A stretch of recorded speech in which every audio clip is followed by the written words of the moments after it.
নিৰ্দেশ অনুসৰি এই পদযাত্ৰাৰ শেষত আমাৰ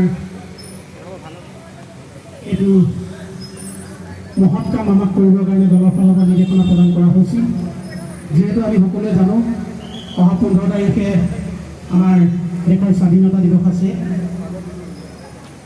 এই স্বাধীনতা দিৱসৰ উপলক্ষে আমাক এই পদযাত্ৰাটি কৰিবৰ বাবে দলৰ ফালৰ পৰা নিৰ্দেশনা প্ৰদান কৰা হৈছিল।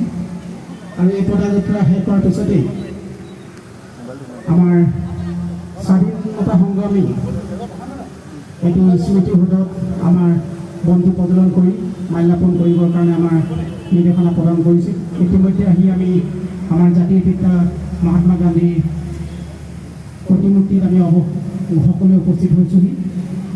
আমাৰ মাজত উপস্থিত আছে আমাৰ এই অনুষ্ঠানটিৰ সহ সংযোজক খেমন গগৈ ডাঙৰীয়া, তেখেত মৰাণ জিলা পৰিষদৰ সদস্য। আমাৰ নেঙেৰী জিলা পৰিষদৰ সদস্য প্ৰশান্ত বৰা ডাঙৰীয়া আমাৰ মাজত আছে। আমাৰ মাজত উপস্থিত আছে ভাৰতীয় জনতা পাৰ্টীৰ নেঙেৰী মণ্ডলৰ প্ৰাক্তন সভাপতি সৌৰভ দত্ত ডাঙৰীয়া। আমাৰ মাজত উপস্থিত আছে ভাৰতীয় জনতা পাৰ্টী মৰাণ মণ্ডলৰ প্ৰাক্তন সভাপতি ভাস্কৰ জ্যোতি বৰুৱা ডাঙৰীয়া। সকলোকে আগবাঢ়ি আহি আজি এই মহান কাৰ্যটি সমাপ্ত কৰিবৰ কাৰণে তেখেতলোকক মোৰ ফালৰ পৰা অনুৰোধ জনাইছোঁ।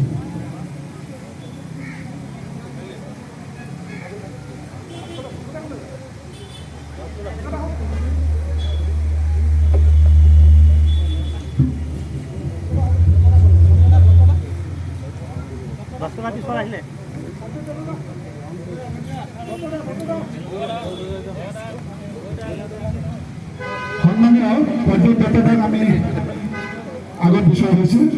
আমাৰ মাজত উপস্থিত আছে ডিব্ৰুগড় জিলাৰ সন্মানীয় উপসভাপতি প্ৰাক্তন উপসভাপতি বীৰেন্দ্ৰ হাজৰিকা ডাঙৰীয়া।